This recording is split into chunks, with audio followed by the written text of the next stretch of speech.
One, here we go. Special, special, special, special. Yes, All yes, Board TV live. yes. We are in the building, man. Like I said, everybody, we are on YouTube. I'm on Instagram so y'all can see what we doing. But if you want to chime in, if you want to comment, we are on YouTube. The link is in my story on my YouTube page. Fabian, how you doing today? Well, you know it's favorite perspective. Expected, so accept it. Yes, yes, yes. And who we got to my right, of course? Hey man, we got the instigator, the aggravator, the panicker, whatever you want to call me. All ball is in the building. Get it. And this is our first episode of the Gambling Spot. Yes. We've been talking about this for a minute. For a long time, man. We got a lot of degenerate friends, and we're just trying to help you out and educate you. And hopefully, we got a special guest in the building. I'm very excited about this. For the first episode of the Gambling Spot, I want to turn gambling to more into like an investment. Right. And we got a special guest here. I'm so excited because he takes things this seriously. He's a pro. He'll get into his life story of how he really started doing his thing and how he's here right now telling us what picks to make. Yes, sir. Once again, we got Scott is in the building from Queens. He's a professional gambler, in my opinion. He's going to break a lot of things down to us. We're very thankful and grateful for him to be in the building. I'm very excited because I'm a gambler, man, Scott. I'm a blackjack guy, man. So you make it help me as well.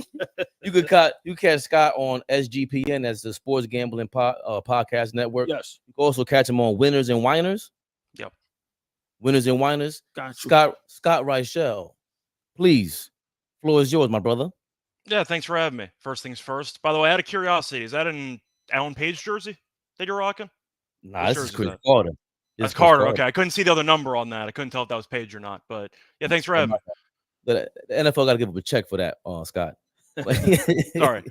But so the point of the Gambling Spot is to show people, hey, you can gamble out there.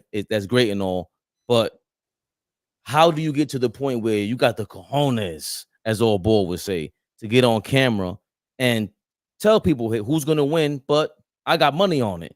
What's your life story, Scott, in terms of with gambling, of course? You told me you were from Queens, first of all, which is already salute. Yes. What's your gambling? How did your gambling journey start from A to Z? How you got right here, right now, in front of All Ball TV? Yeah, so I'm not going to spend that much time going into all of the details, but I started off being a big sports fan, long time, runs in the family. So all my uncles, cousins, everybody, all into sports. You know, sometimes different teams, but still, we might clash on that here and there. But I was watching sports all the time. And then it was 11th grade, and I realized, wait a second, you can bet on this stuff. You can actually make money. So I started betting on sports in the middle of high school, and I was not good at all. I followed sports all the time, and I figured, oh, this is going to be easy. I know all the teams. I know all the stuff. And I got destroyed for about the first year or two. And then I realized it's not as easy as I thought it was going to be. So I started to actually apply myself and trying to take the necessary steps to actually become a winning gambler over the course of years and years. And so far it's worked out since then. But you're going to hear some stories of people online telling you that it's easy and that they have the secret, they have the script or whatever you want to call it, and how they don't really lose that often. To tell you the truth is that it's a learning experience. It's not something that it's very easy. You got to apply yourself. And I think that was where most of my growth came as a handicapper, was that I was trying to treat every loss that I still had as a learning experience. I wasn't just automatically assuming that I did things right every time and it just didn't work out for me. My plan was to treat every loss as a learning experience, find out what I might be doing wrong so I don't make the same mistake twice. And that's kind of how I went about it. So I have been involved with actually being on camera, YouTube, and podcast stuff since college. So about 6 years, give or take. But once again, it wasn't an overnight process. It took time, but I took what knowledge I had of the sport, included some added research into it, started figuring out what angles to look for, etc. But the main thing I'd say is that I definitely learned over time. It's not as easy as you might think it is, and it does take work. So if you think you're going to take over the gambling space and immediately dominate, I got some bad news for you, because it's not going to happen. You're going to have to try, be patient, and eventually it's going to work itself out. Right. Wow. Just 1 minute, Scott. Hey, everybody, I want y'all to know we are live on YouTube, All Ball TV on YouTube. We have Scott. We're talking gambling at the Gambling Spot. A lot of y'all go to the bookie, FanDuel. This is some great information for y'all. Please go to the YouTube page. The link is in my story. Now, Scott, can I ask you a quick question? Sure. Can the average Joe make a living out of sports gambling, sports betting? The answer is yes, you can. But Okay. to be fully honest, with the amount of time that I think it personally takes to try to get an edge, because we know that sports books aren't just handing out lines for no reason. Like they know what they're doing. And I feel like a lot of people might try to rush into making bets, or if they think they can do it full time, I'm telling you, it is a full time commitment. So I feel like the answer to your question, the answer is yes, you can. But if you're also working a 9 to 5, if you're doing some other jobs and you're going to be limited with your availability to actually do the research, it's not that easy to do it full time. So the answer is yes, but it's really a time devotion that some people don't have. Got you. Got Mm. you. I don't want to spend a couple more minutes with that because you said it takes a lot of time. What's the first thing that you do in the morning? Like a lot of us, we just go jump on Instagram and we want to look at some things. I would think if you're taking this on for full time, you're on there looking for, like you said, the edge. What is the edge? What website do you go to first? What application do you go to first? What information are you looking for at the top of the morning?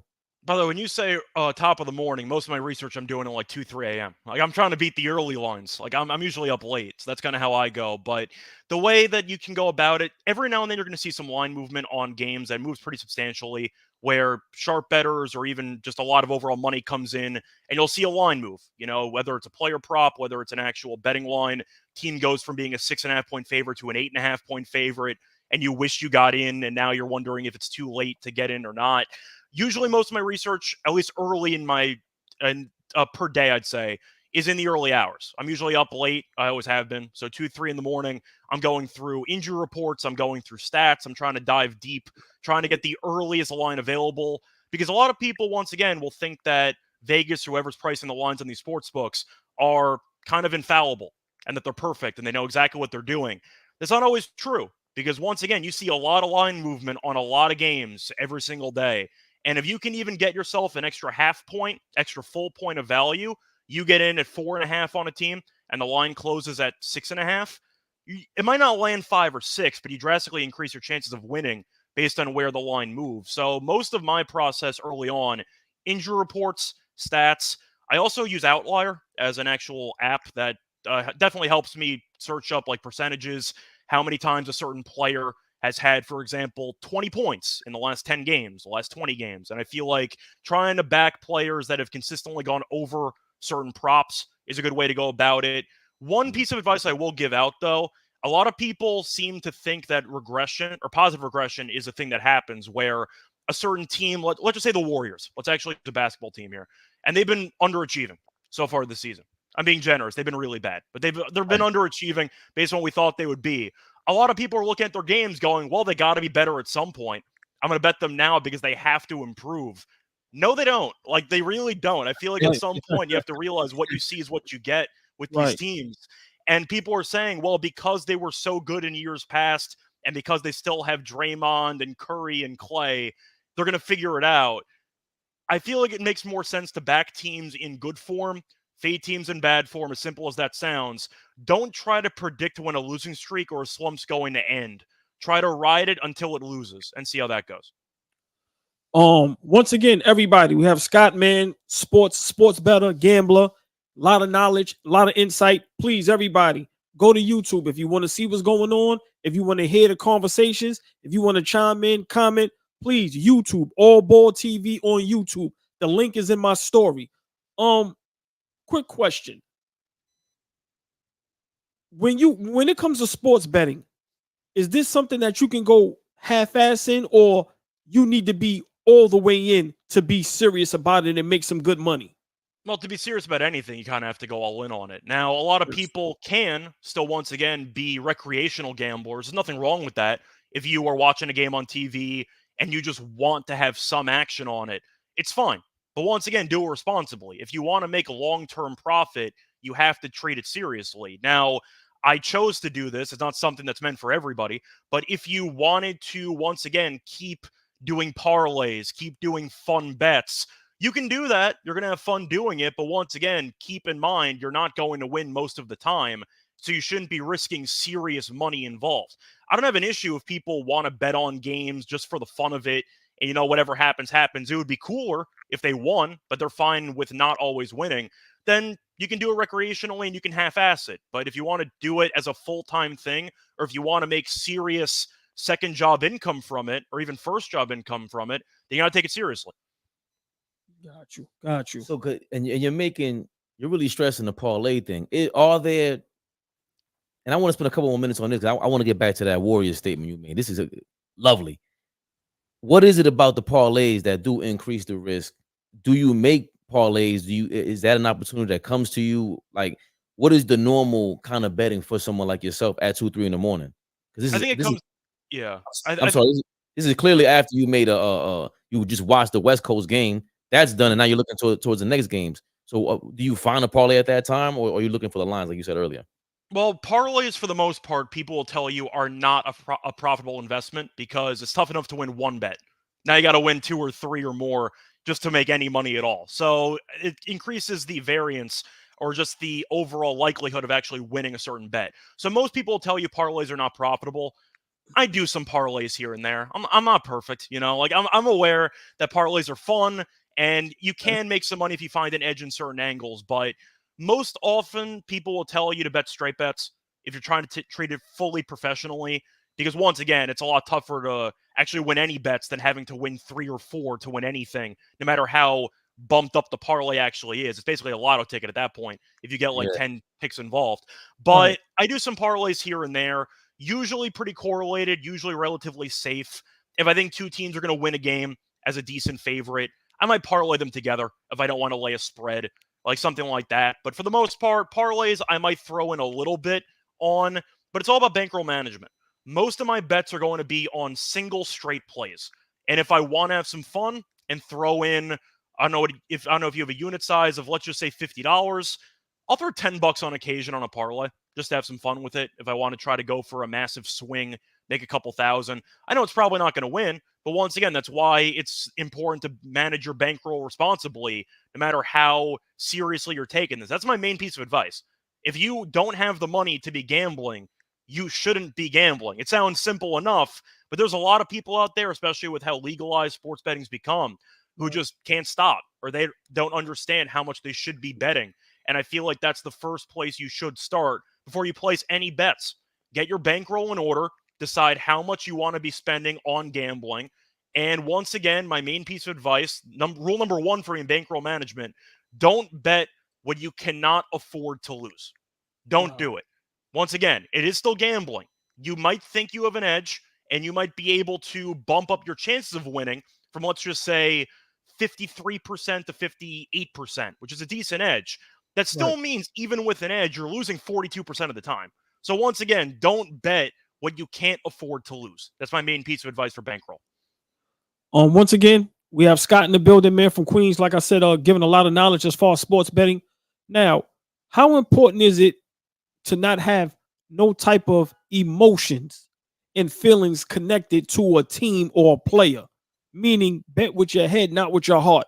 How many guys do you know make mistakes? Like me, I'm a diehard Knicks fan, and sometimes it's almost impossible to go against them because I'm a Knicks fan, and that messes up or just jams up your whole ticket. How important is it, once again, to not have no emotions or feelings attached to a certain team or player? Well, since you're a Knicks fan, I'm not going to mention Julius Randle later in the show, so you're clear. Please But anyway, don't. with regard to the actual emotions, it's important. You got to try to stay level-headed. You're talking about teams trying to remove any bias is important. I'm actually wearing a Nets shirt at the moment, but I'm not a biased Nets fan. I'll watch my team objectively. I'll tell you if I think this team is actually really good, if I think this team can improve.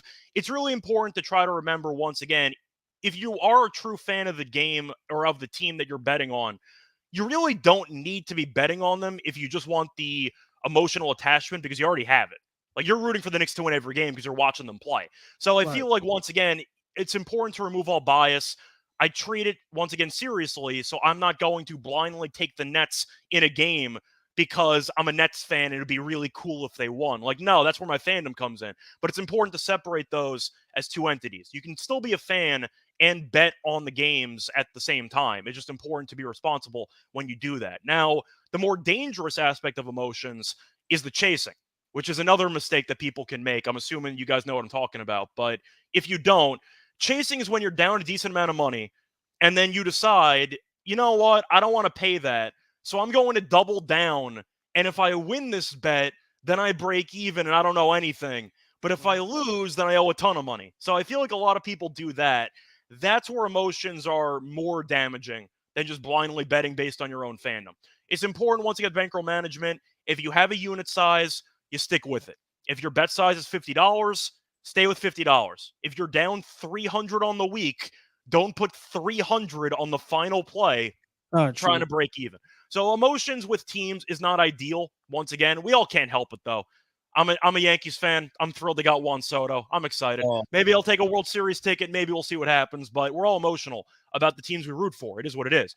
But I do think it's more important, once again, to be, I'd say, even keel and just calm about your overall bankroll over anything. It's not great to bet on your teams because you're a fan of the team and you just can't visualize a world where they lose instead of using stats or data or unbiased opinions. But I go back to the chasing thing because I think that's one of the main mistakes people make, and that's a serious issue that problem gamblers have.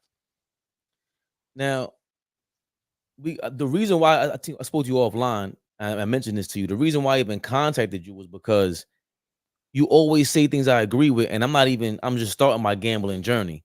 But the last thing that you said that made me go, I gotta DM this dude, was when you said the Boston Celtics, they kind of bums. Like Jason Tatum and them, they're not trustworthy. What made you think? How did you come to that conclusion from a gambling standpoint? Was that from a gambling standpoint or a personal standpoint? And explain that. How did you get to that conclusion? The same conclusion that I did without betting on them. Well, when it comes to actually betting, I like to generally watch the teams that I'm betting on and against, or just overall games, because you can look at all the stats you want. I think the eye test is important. You can say that it's not. I think it is. But I'm looking at Boston time and time out. We saw it all last year. The main issue that I have with the Celtics, I'm not going to go as far as calling them bums, but I don't think that they're going to win the title. I think the main issue I run into is I don't trust this team in the fourth quarter of games. And I saw it all of last year. I don't think Mazzulla is a great coach. And I do think coaching matters. But when you're watching Tatum and Brown, now you throw in Drew Holiday. I know he won a ring. He's had a lot of bad playoff games in the past. Just throwing that out there. But you can go through it and just tell which teams have some sense of direction and some sense of, I'd say, overall poise in big moments. And yes, I know the Celtics made the NBA Finals a couple years ago. But it seems like in a lot of these games, when it's very, very tight, they don't know what they're doing offensively. It feels a lot of ISO-heavy offense, a lot of really bad step-back fadeaway jumpers, either from Brown, from Tatum, some last-second shot clock bail-me-out prayers. I've seen it too many times. And Mazzulla is mostly coaching for me. I think the players are definitely at fault for it because I have seen Tatum and Brown struggle in big moments. Mostly Brown because the turnover thing with the dribbling was a meme for about a couple months there. But I just think when it comes to coaching, do you think Mazzulla actually does anything when you watch them play late in games? Because he doesn't really call timeouts when things are going poorly. Does he design good plays out of timeouts? Not really. They no-showed Game 7 against Miami last year. Shouldn't have even been in Game 7 because Derek White had the miracle put back in Game 6, and they choked that game away too. I look at Boston, and late in games, they seem scared. And they have been for several years. It's why I don't trust them to make a deep run. Now, am I saying they're going to lose in the first round? No. They still might make the Eastern Conference Finals. But am I picking them to win with a coach I don't trust and a bunch of stars who tend to shrink in somewhat big moments? I don't. So that's why I'm a bit lower on Boston. And I'm just glad you said that because I think it started with under Ime. Right. They really never got over the hump in the championship. I felt like I just don't. Jason Tatum reminds me of, he's passive. I say, well, he's got like GOAT level potential, right? But he's like a T-Mac, Paul George, Lamar Odom. These guys have high level talent, but they're passive aggressive.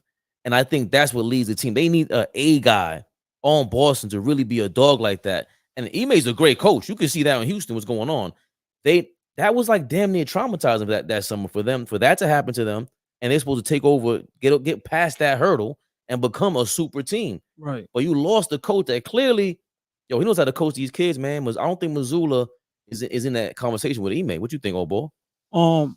Nowhere near. Ime is a great coach, and he looked like he's a leader of men. He's respected, and he looked like he's a tough guy. Not saying physically, but mentally. Yeah. He wants the best out of his players. He looked like he don't take no mess.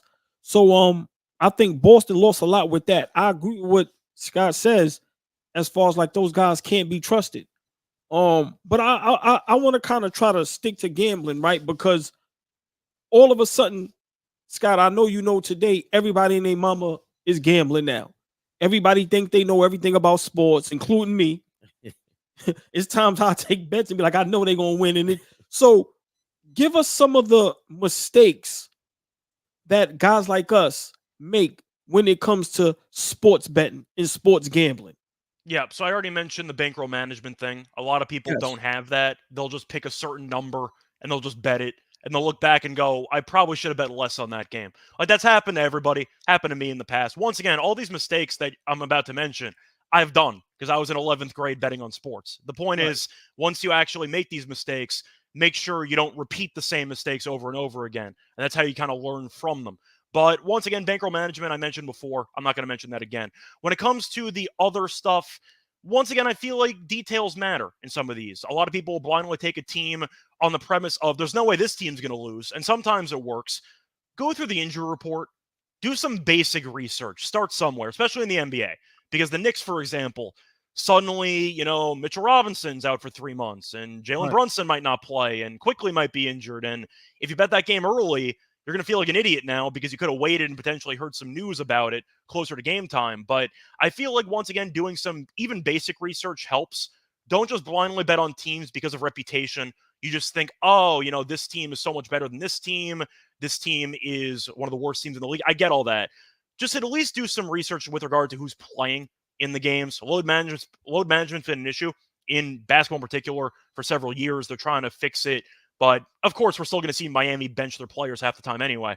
But I do think when you're looking at the injury report, it's a good place to start for even basic research for NFL. I think the weather matters. You might be liking a pass heavy team. It's Wow. pouring rain outside. For example, Houston Texans against the Jets yesterday. Weather kind of Mhm. sucked. And suddenly Stroud didn't have Tank Dell available, and the offense looked atrocious. Now, Zach Wilson looked good, and the Jets ended up winning the game. But I feel like I think I saw this. The Texans were the most popular bet of Sunday yesterday, and they got absolutely killed. But I feel like weather matters because it can take some teams out of what they love to do. Doesn't apply to basketball, of course, but for other sports. Basic stuff, weather, injuries, some things that seem so obvious, but you'd be surprised by how often people just choose to not even bother looking at it. And I think you should. Basically, what I'm trying to say is information matters. Make sure you have the most amount of information possible before you finally put your hard-earned money on it. Like I said, investment. You want to learn about the company before you actually put money on it. Oh man, great points. Listen, the information you're giving, what's sad is we know these things, but we still don't take it into heed. Like we still don't do it. And hearing what you're saying is so much knowledge. Um, I want to ask a question. Should How big is sports? Is sports betting good for the world right now? Because it seems like it just took over by storm. Viral. Right. Like and it seems like it's going to be nonstop. Your opinion, is it good for sports?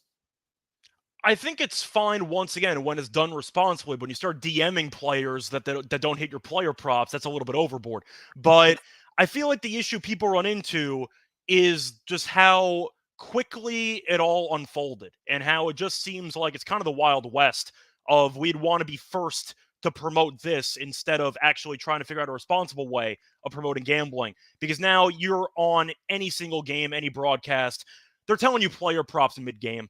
You're getting Right. TNT broadcasts, and they're telling you, oh, LeBron's at 4 points. He needs 25. He's at 4. And you're like, I'm Right. trying to watch a basketball game. Like, you don't have to shove it in my face. If you want the gambling lines, you're going to know the gambling lines. But I feel like it's fine in general, but it definitely can be dangerous if you are not careful about how much time and effort and how much money you're willing to spend or invest in the overall process. And I feel like a lot of people treat it like it's the lottery. They treat it like it's a get rich quick scheme where they're Yes. constantly trying to put in $10 to win $1 million and they're already planning their retirement.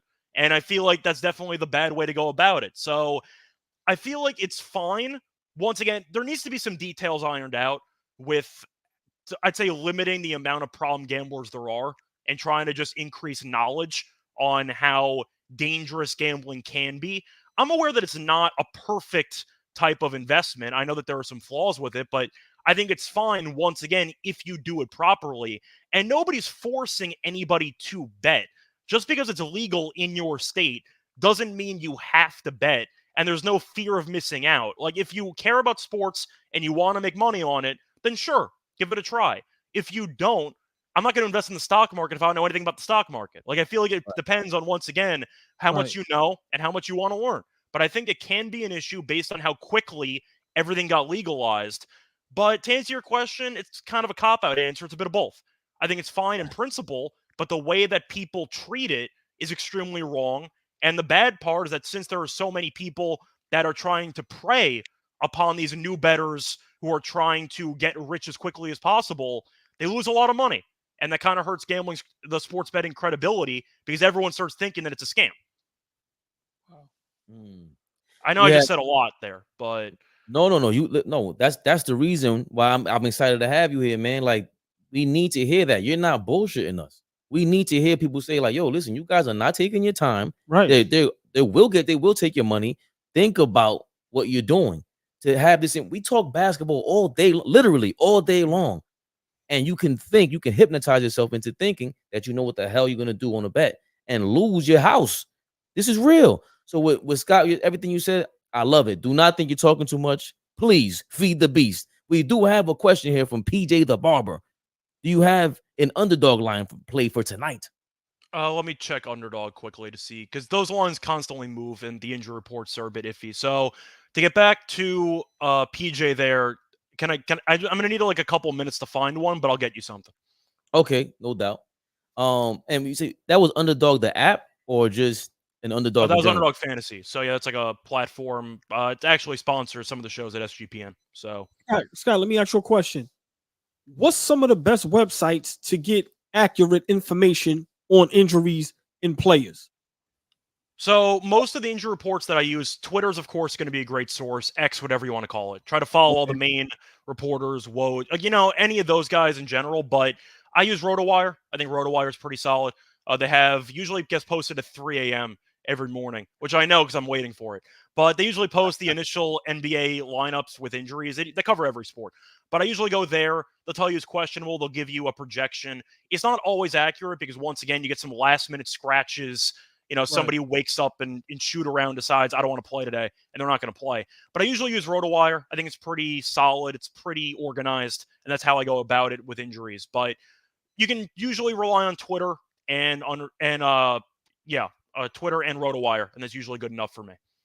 Okay. I've been using Fantasy Labs on Twitter. Is that that's fine too? Yeah. Okay. I follow them. All of those Twitters things. You set on notifications. They'll tell you when somebody's not playing.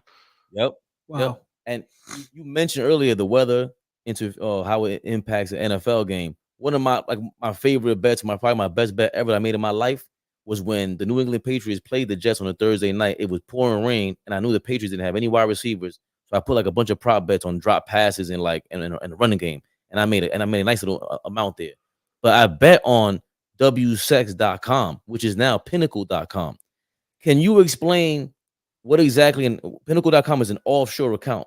Can you explain briefly what is an offshore account and what are the risks involved with using an offshore account? Okay, so I used to use offshore accounts too. I was using 5 dimes back in the day before it got. Oh yeah, hell yeah! Wow, I was using 5 dimes way back. Yeah, right. I had to learn what MoneyGram was just to actually get money sent into the account. But anyway, that's a separate story. Point is, for the offshore, it means it's not based in America. Offshore literally means, imagine a shore on a beach somewhere. It's in the Caribbean. That's usually how it goes. So they have for example, Stake is the new one where you can bet with crypto. It's the thing that like Drake sponsors, and you see their ads all the time. That's an offshore book because it's not based in America, but you can bet it. But the point is, offshore books are books that are not based in America, but have legal gambling rules based on where they're located. So a decent amount of places like Costa Rica, for example, that's where 5 dimes used to be located. That's where a lot of these books used to be located. So offshore just means location-wise. It is not in America. You can use it, but it's based on gambling regulations from other countries, usually the Caribbean. That's what that means. Can you explain the risks, though, involved with that as well? Well, the risks are you don't know who's paying you. That's one issue because once again, it's a random book or platform from a country that you've probably never been to, and you're hoping that they send money into your crypto, or you're trying to get paid through on a MoneyGram or even like a check or anything like that. So you could potentially get ghosted. Most books do pay, but you never know. And we've seen shady practices even from FanDuel and DraftKings, but every now and then a random bet might void. I'm sure you've seen that before. You win a bet, suddenly they'll say that there's a bad line posted, and they just cancel your bet. I don't know if you've had that happen to you. It's happened to me before. I'm such a noob, as my son would say. I'm a noob that I haven't had that happen yet. I'm so glad that if somebody gets injured tonight, they'll Right. cancel the bet for you, and you're good. Like they cancel bets now if there's an injured player on your ticket. That never happened before. When I was gonna. That's not a thing that I'm familiar with. Yeah, on FanDuel they do it. They'll cancel my. It says it had like a lock. Something pops up, but That's a player. Okay, so that's for player props. That's not a common practice. That's because people on Twitter kept like demanding that FanDuel or certain books would refund them. That's not a normal practice. That's something that's relatively rare. If somebody gets injured, usually they just tell you to deal with it, and it is what it is. right.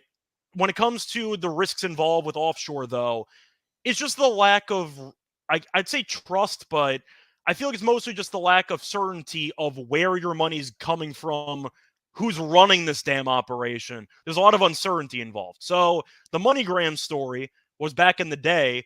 I'm going to the local CVS using the red phone in the back, trying to dial up some random number, and I'm trying to like send money to, I don't even know, Costa Rica, Venezuela. I don't know where the hell the money was going. But I'm going to the counter, I'm saying the name, and I'm like, all right, here's $100. Then suddenly I'd get like a referral number, and that's how I would fund my account. So it was like shady. It looked that shady back in the day.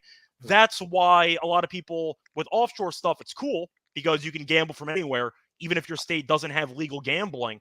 But on the other hand, let's say that this random book just ends up not honoring their bets, or they just don't pay you. What are you going to do? Right. Nothing. Right. Based in Costa Rica, what are you supposed to do? You can't do nothing. Nobody Correct. can really. You're screwed. And to finish the topic with the offshore account though, a lot of the I got a lot of these content creators, they point to pinnacle.com as like an offshore account as well. It used to be w6.com, but they're also saying that that's where a legit gambler will go to, and they create a market where it's like, I don't say more trustworthy odds, but that's a different market than you get from FanDuel and that the common casino odds. Is there any truth to that where pinnacle.com and offshore accounts may have that different odds that they make? Is it better? Is it just another set of amount of information? From what I heard about Pinnacle, one, I heard that it's a pretty sharp book in general, but I think a lot of people like Pinnacle because I believe they post their lines first. So it's more of like a first come, first serve thing, where if you want to bet early, you're up at 2, 3 in the morning, you want to beat some lines that are going to be posted in America maybe a couple hours later.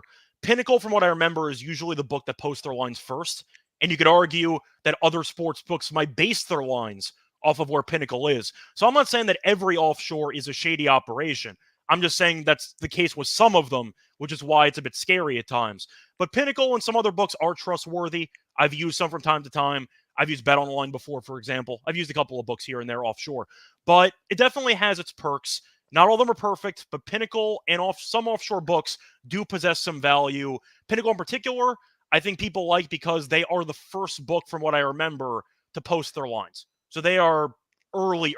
So if you want some predictions, early indications on where other books might open their lines, Pinnacle's usually the place to go, from what I've heard. And then that's up with you at 3 a.m.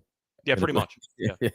I don't know if I'm up at 3 a.m. or just I'm fully awake because I still wasn't trying to sleep before that. But yeah.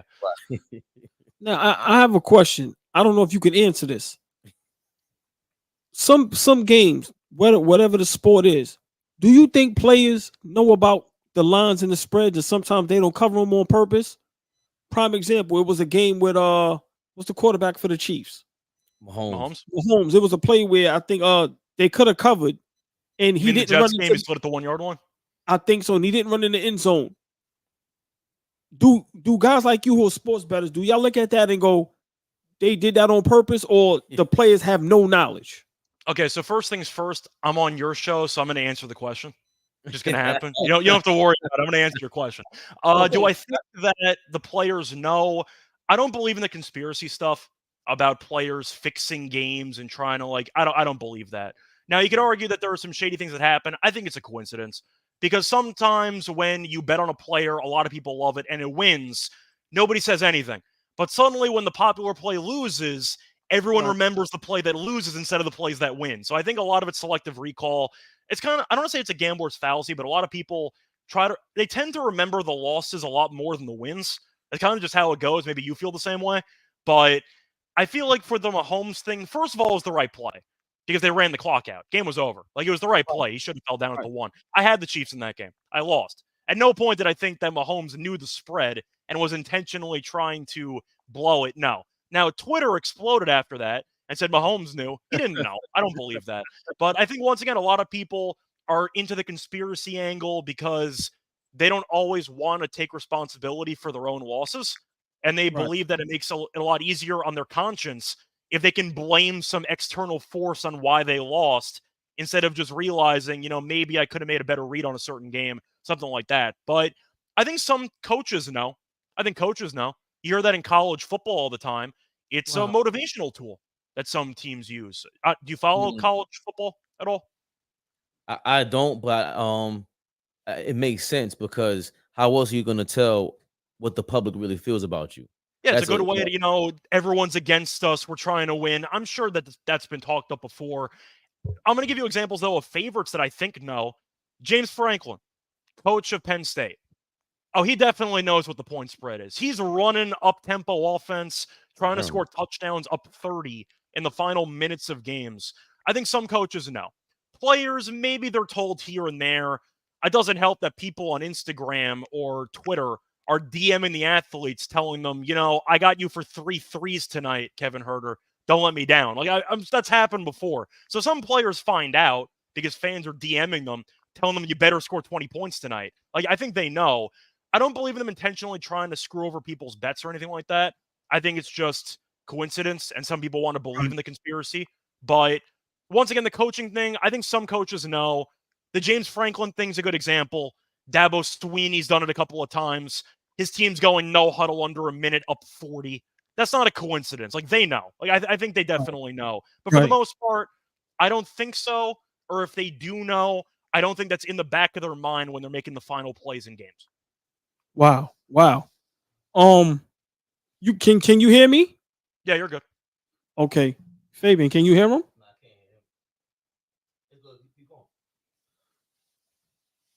It's I'm talking to you, man. It's a lot of knowledge, and I'm starting to understand. It's a lot of work, and what I'm getting from is, if you're not going to put in the work, you do not need to be sports betting. What job is, though? What job do you actually have in any walk of life where you can do anything and you just decide, I'm going to half-ass it and make money? Usually doesn't Right. work too well. It's not, once again, I treat it like it's a full-time job because, one, I've made money on it, so it's worked out well for me. But of course, I'm also passionate about sports. And I do think that's a nice kind of marriage between something I'm passionate about and making money. But it is a lot of work, and I put the work in. So I know what it takes because I've done it. But once again, if you're going to do it half-assed, don't expect to make a lot of money because there are other people that you are competing with, for example, sports books, who do take it seriously because that's how they make money. And if you're Right. not going to treat it with the respect it deserves, you're probably going to lose. Wow. Um, yeah, and I think what happens is people don't that word half-ass is a very interesting word right now for me because people are probably making so many bets they don't think they're half-assing it. So they're going 1,000 miles an hour with 1,000 bets, but they're going half-ass with the research. That's the Mhm. real work, not just the betting and staying up and your eyes are bloodshot red. No, that's not the work. The work is learning as much about the game as possible. That's just with anything in life. Um, so what would be your best advice for a beginner better? That's from Colin Flea Adams. Yeah. So my best advice for a beginner better, first things first, it's going to sound simple. Before you even place a bet, find out how much you think you should be betting per wager. The last thing you want to do is start out betting too much money, you lose, and suddenly you potentially can't pay a mortgage or you can't pay a rent. Like, you make sure if you're beginning, don't bet more money than you can afford to lose. Sounds extremely simple. You'd be surprised how many people can't even do that. Like, you'd be really shocked how many people are just committing the most obvious mistakes imaginable, serious life-altering mistakes, and it happens all the time. It's why these casinos keep building bigger and bigger hotels. It's why you see a lot of these, because there's a lot of really bad bettors out there, and they don't learn anything from their mistakes. So my biggest piece of advice for you initially, figure out how much money you want to set aside to bet on sports, and then divide that up. Most people treat every bet, every unit, let's just say 2% of your overall bankroll. $100 is all you're willing to spend on sports betting. Put $2 on a bet. I'm not going to unit shame you. You can bet whatever you want to bet. I don't care if you're betting $1,000, $2, doesn't matter. Point is, it's always better to bet to risk too little than too much. Because once you risk too much, you got a lot of problems on your hands. So that's my main piece of advice for beginners. Figure out the amount of money that you want to set aside to start this venture. And then if you lose all that money, then you could always quit. Once again, it's better to lose $100 than $10,000. So there's no shame in quitting if you don't think you'll ever be profitable. But my main advice would be, once again, always bet what you can afford to lose. Don't bet money you don't have. If you have money and maybe Christmas around the corner and you want to buy some family some gifts, don't bet the damn Thanksgiving. Don't bet the Christmas games on TV. Like, priorities. That's my main thing. Keep in mind priorities. And when you say unit, that for us, I think that's we translated for us on the block. That's a ticket. So a unit would be whether it's a parlay, that one ticket, whether it's that one bet on that one game. That's a unit. Not necessarily. A unit is, on a straight bet, what your default wager would be for every straight bet. So if I want to take, for example, the Knicks tonight, random game, one game, I like it a lot. Bet $100. That's usually like a default unit size. Now, for the rest of my gambling, until I bump it up or move it down, my default unit size is $100. So it's basically just a unit of measurement. So if you want to do a parlay, you can do a quarter of a unit, and you put $25 on a parlay, something less than what you would normally put on a single bet. So a unit just means how much you normally put on one bet. And then you can do more, less. Usually parlays are less because they're riskier. But it's a unit of measurement. That basically just means if I'm going to straight bet something, I'm going to bet on one game. How much do I usually put on this game? That's what a unit is. Got you. Great information, man. Great information. Like I said, man, we have my brother Scott, man, from Queens. Big sports bettor, man. Been doing it a long time. A lot of knowledge, a lot of information. You know, I love to gamble. I love the sports, right? And it's weird for me because as much as I'm a blackjack fanatic. And as much as I love sports, I'm not a big sports bettor because I know the work it takes. And I'm a real gambler. And I like he said, I know what it is to try to get it all back, bet everything. It's a real disease. And it's like if you're not going to put in the work, because he said something earlier, and if he could just explain a little bit. We only hear about when people win. We don't hear about when they lose. Is that true, Scott? You mean like every single Twitter post about how some random guy in Ohio made $200,000 betting like a 15 or even a lot of my friends, you know, they may tell you that one ticket that they lost, but it'd be the ticket where they put $10 on there and it was 30 teams and they lost by one team, but every other ticket they hit. Right. But it was always one pick away, so they think that they're going to have the next time they're going to get it. No, it's completely independent from itself. So I think once again, it's intentional.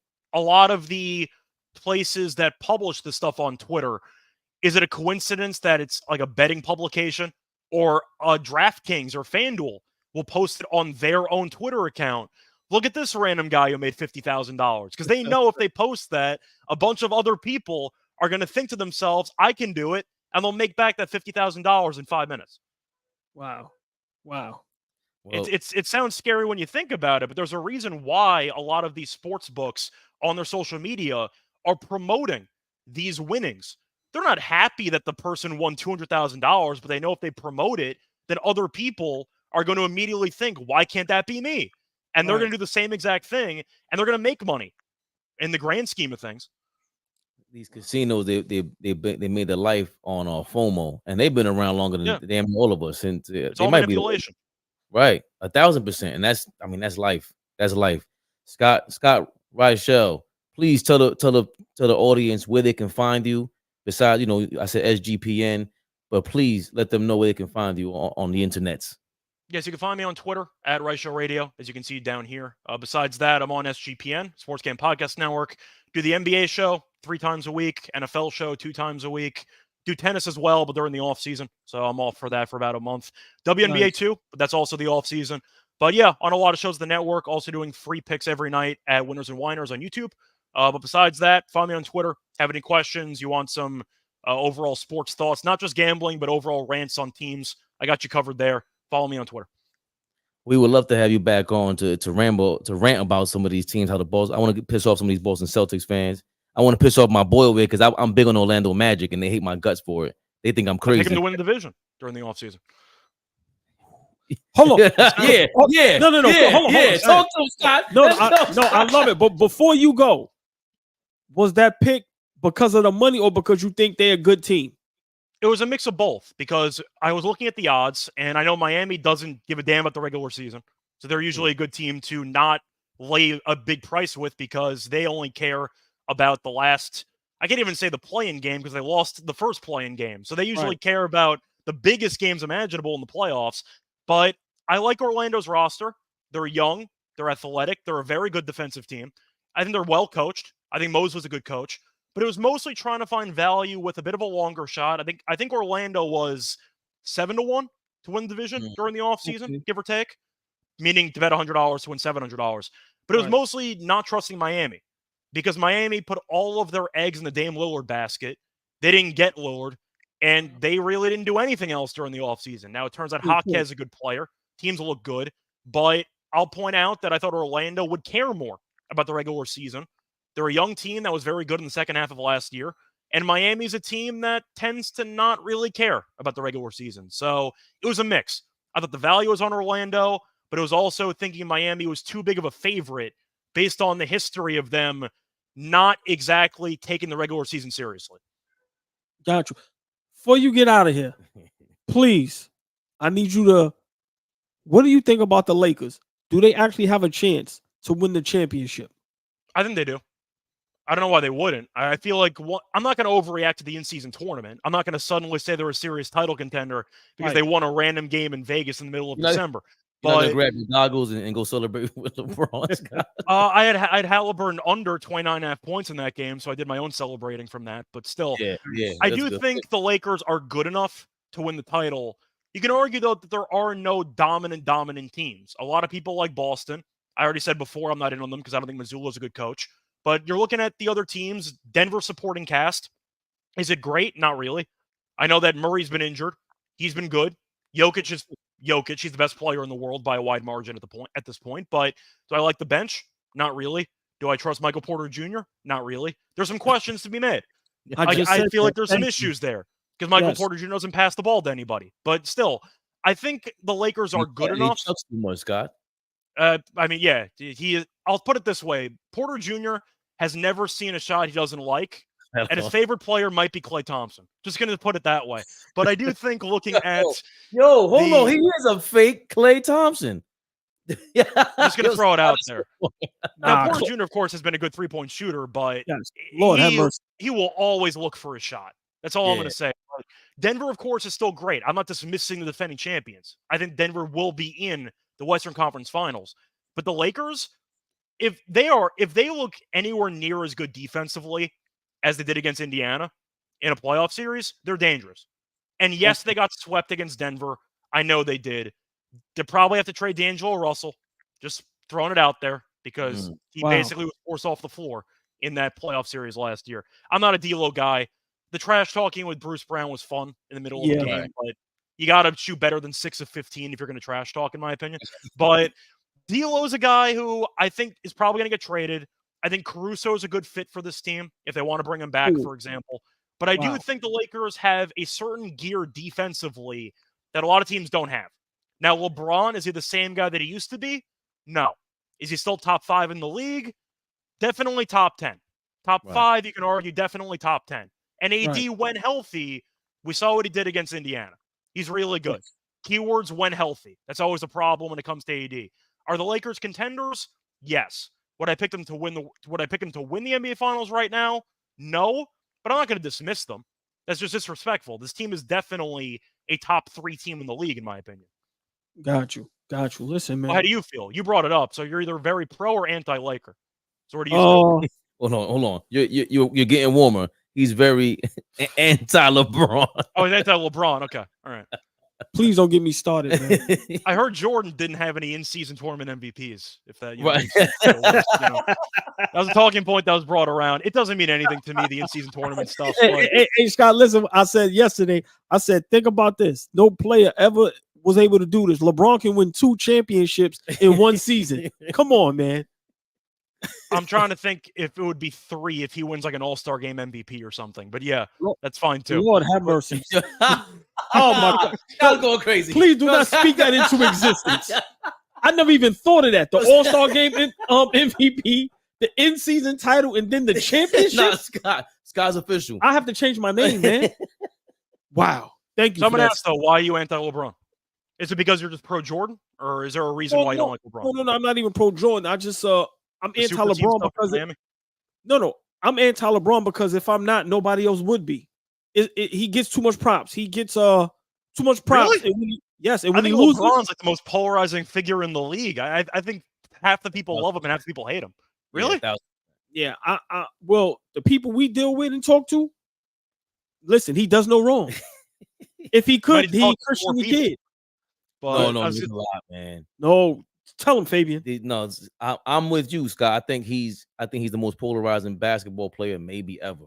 I think he is ever because Jordan played pre-Twitter, so I think he's definitely going to be right. Like in the social media era. No, everything LeBron does is analyzed with a microscope.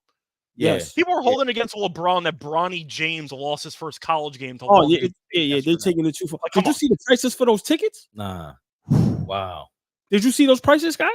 I'm assuming that it's a ton. Yo, they was like 300, 400 maybe? 300, 400. I made it up. I'm guessing. I seen some prices that was 10, 15,000. Damn. For a Bronny James ticket against Long Beach State? Yes, look it up for that USC game yesterday. Yes. Shout out Dom Dropper. He was there in the building watching Bronny James for the first time. Because you probably had to have a good hookup, a pass, or somebody. But if not, they said them tickets was ridiculous. There's a lot that comes with that too. Just to watch his first game back from that kind of, He came off the bench. He played like 15 minutes. He played 11 minutes. I think 3 in the first half. Like people paying $50K or whatever to see Zion against a North Carolina for his shoe to blow out in the first minute of the game. Right. That happened too. But I once again, LeBron, I feel like you are trying to be a LeBron hater because you think that other people aren't with you. You'll be surprised and maybe happy about it. There's a lot of people with you. A lot of people don't like LeBron. So he knows. Scott, he has just saying. LeBron hater just called them earlier. A lot of haters. They were arm in arm going crazy, Scott. They go crazy. I just think he gets too much props. When I hear he's the best you've ever seen, it's just too much women. Like I said, if they could, he'd be able to Christian babies as well, man. It's too much. It's too much for me, Scott. I'm sorry.